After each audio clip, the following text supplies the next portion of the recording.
Statement by Minister. Prime Minister.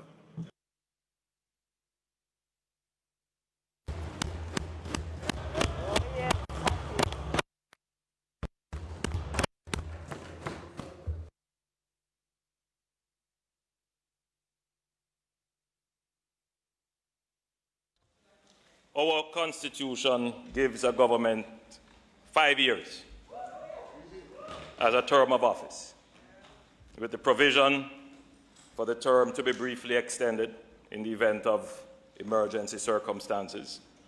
It also gives the government the ability to seek a mandate from the people whenever it sees it necessary. Mr. Speaker, I now see it necessary to seek another mandate from the people of the country.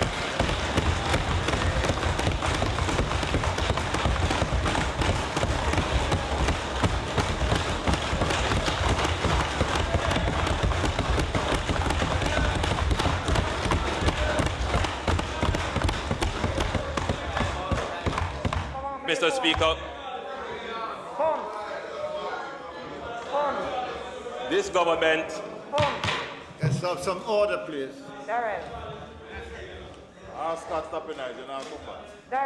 is not unmindful of the public debate that has surrounded the calling of an election.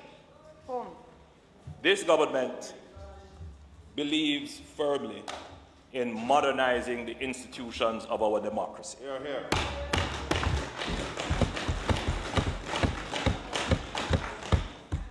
In calling the election at this time, this government is not being unusual in practice.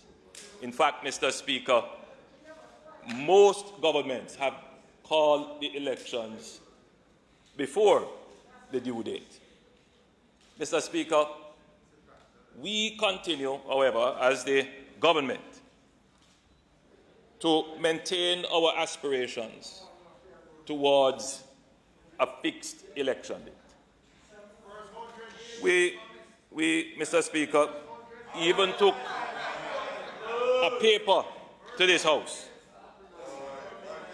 Mr. Speaker, there are, however, legal and constitutional considerations which have arisen.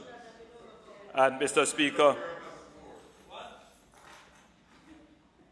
we remain committed to pursuing this. Mr. Speaker, this government has been in office for approximately 4 years and 6 months. I cannot recall there being a government before that has enjoyed the sustained approval ratings since this government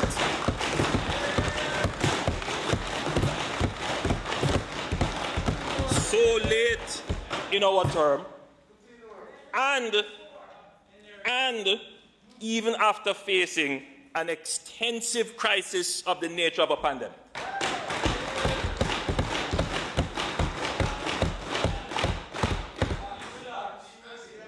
It is not a figment of public relations.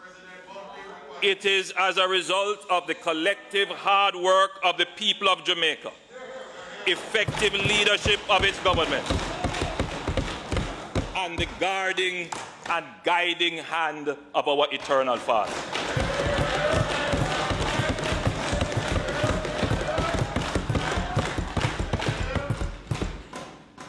Mr. Speaker, this government abolished the minimum business tax put on by that government.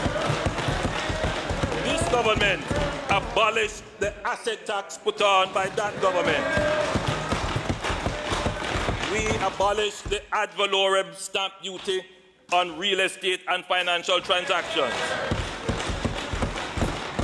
We slashed transfer tax on real estate transactions. We increased the GCT threshold for small businesses from 3 million to 10 million. We introduced for the first time a $350,000 MSME tax credit. Mr. Speaker, we increased the income tax threshold to 1.5 million when they said it couldn't be done.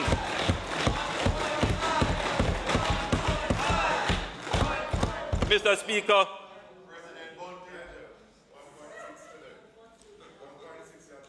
most Jamaicans alive today would have lived through an era of high interest rates, where if there were any movement, it would be up in interest rates. Mr. Speaker, this government, under good leadership and administration, interest rates, Mr. Speaker, were reduced 10 times since 2018, leading to the lowest levels of interest rates for mortgages and consumer loans in the history of Jamaica. Mr. Speaker, one of the proudest moments of this government, and certainly for the Minister of Tourism, we introduced the Tourism Workers' Pension Scheme, giving 100,000 tourism workers the opportunity to earn a pension. Mr. Speaker, we broaden the ownership of the economy, with 30,000 Jamaicans becoming shareholders of Wigton and Trans-Jamaica Highway. We reduced the rate of GCT by 1.5%.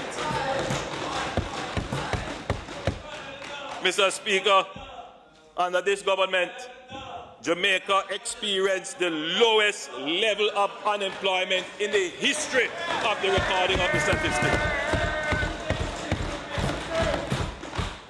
Mr. Speaker, under this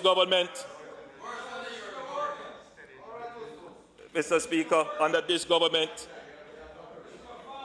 the consumers and fixed income earners enjoyed the most stable period of low inflation in Jamaica. Mr. Speaker, this government went through difficult times, but by virtue of the policies that we put in place, we were able to see a 40% reduction in poverty in Jamaica. Lowest levels in 20 years. 10 years. Mr. Speaker, this economy grew for 18 consecutive quarters, 14 of which were under this government. That's the longest consecutive stretch of quarterly economic growth since we started measuring quarterly growth in 1997, this administration. Mr. Speaker, we implemented the HOPE program. 26,000 Jamaican youths got a second chance through apprenticeship-type programs. Mr. Speaker, the Heart NSTA Trust saw 146,000 Jamaicans being trained. And one program, Mr. Speaker, that I'm particularly proud of, the National Service Corps. We have seen over 2,000 Jamaican youngsters being exposed to training through the Jamaica Defence Force. Mr. Speaker, roads, roads, roads, bridges, bridges. Mr. Speaker, a new term has been introduced into the vernacular, coined by the Minister of Finance, carpet. Mr. Speaker,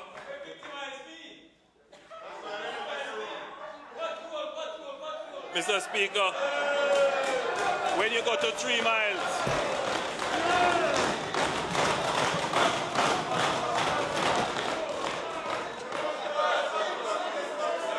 Mr. Speaker, Order, the member's please. cry is more a reflection of his stewardship than the government.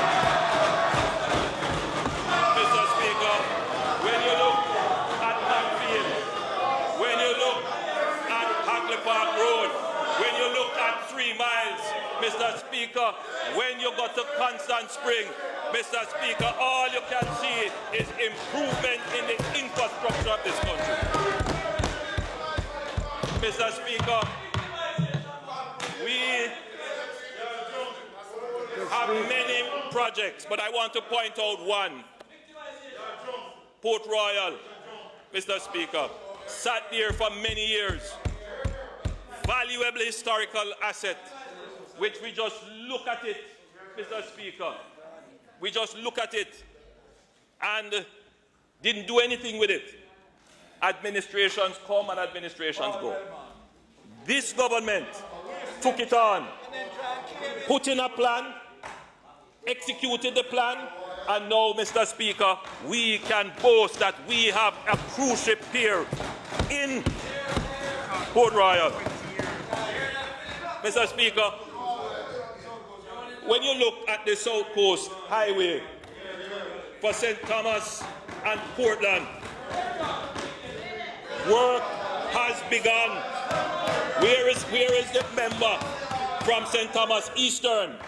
He, if he were able to stand, would give testimony of how effective that has been in his constituency, giving hope to the people. So, Mr. Speaker, I made 2 commitments before I decided that it was time. Because, Mr. Speaker, for me, it is never about power, title, or personal aggrandizement.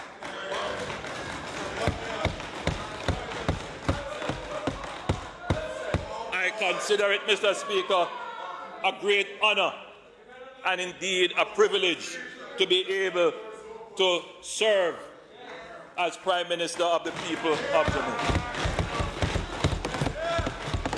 And so what was in the forefront of my mind, Mr. Speaker, when we faced the crisis of the pandemic, was to ensure that the Jamaican people were safe and protected.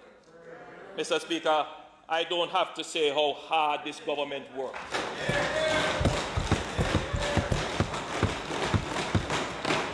To ensure that we were able to, at this stage, have in place the measures necessary to manage the pandemic, to balance lives and livelihood. Mr. Speaker, we have always maintained that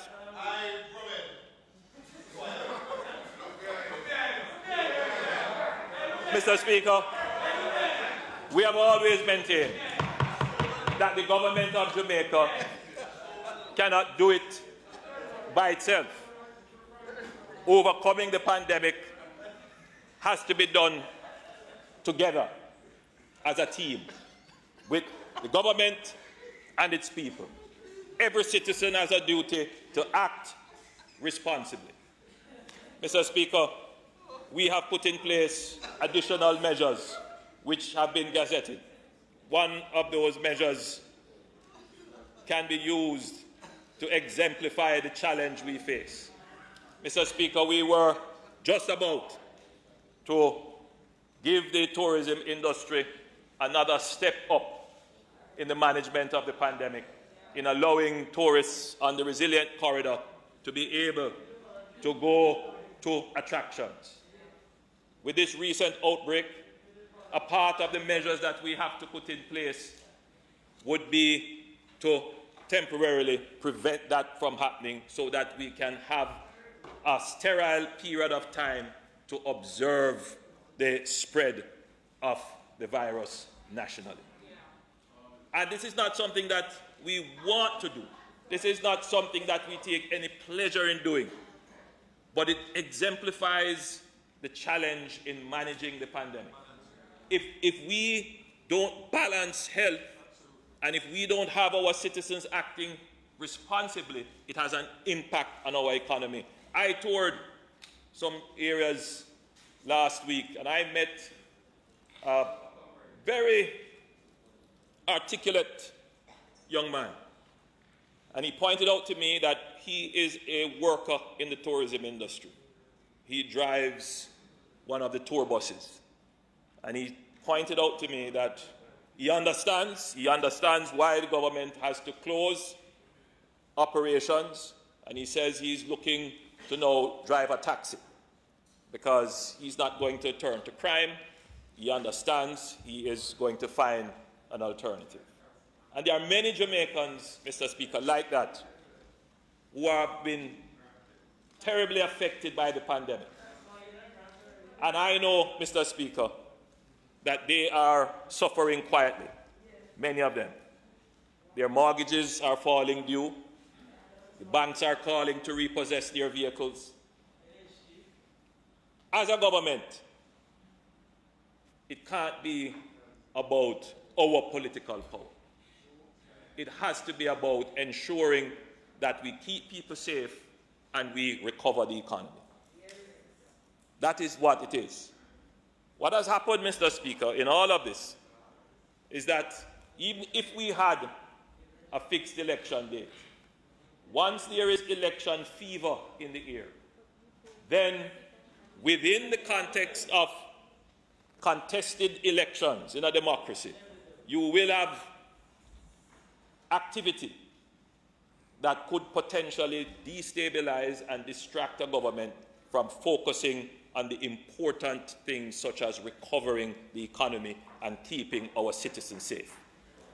So, Mr. Speaker, when we were confronted, therefore, with the twin problem, keeping the people safe, recovering the economy, and then figuring out how to treat with the notion of an election, I was very early saying that we would not contemplate an election until we have seen where we have put in place the measures to secure the economic recovery of the citizens, and when I feel satisfied that we have the measures in place as well to continue the proper management of the pandemic.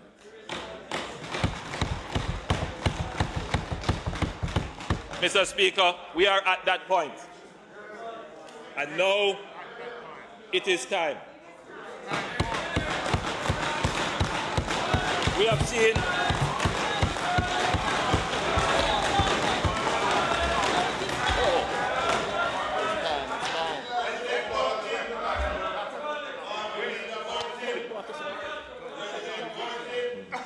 So, Mr. Speaker,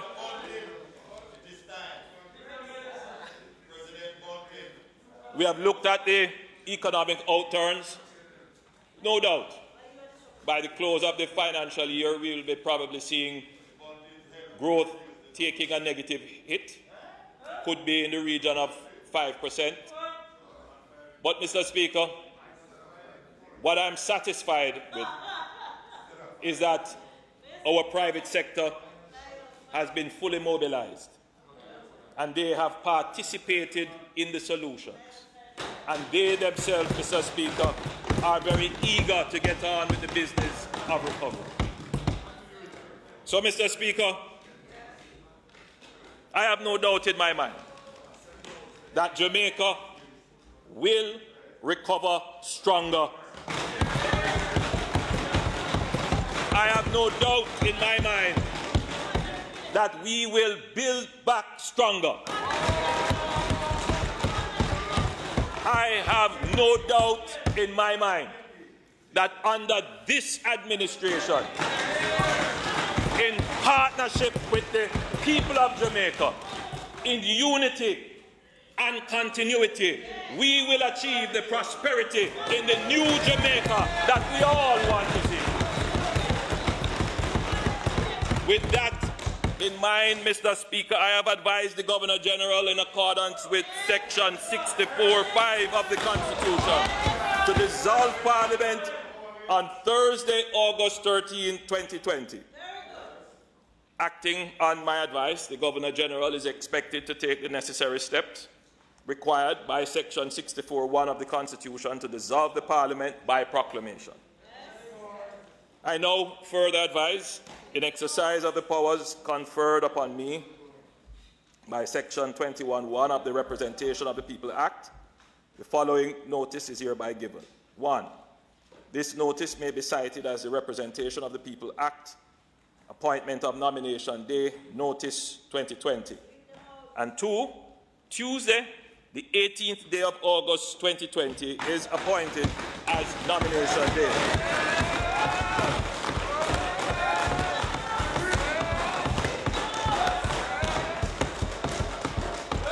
This notice has been gazetted today, Tuesday, the 11th day of August 2020.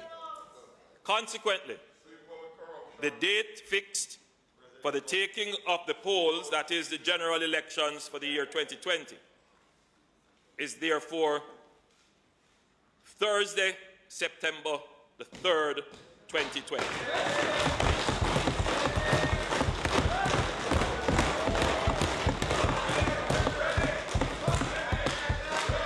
Mr. Speaker, we will be quick. We will be efficient. We will be peaceful. And I raise this issue here in Parliament. This government, under my leadership, seeks no confrontation with any other political party. Mr. Speaker, this must be the most peaceful election. We are having an election in a pandemic. I know that both parties' representatives have met, and I'm hoping that shortly the protocols which are developed by the Ministry of Health, finalized by both political parties. Once that is done, then I will place them in the Disaster Risk Management Act as orders, which means consequences will flow for breaches. It is very difficult. I have been on the road. I have seen it. I take this opportunity to appeal to supporters of both political parties that it is important that politics does not become a cause of the spread.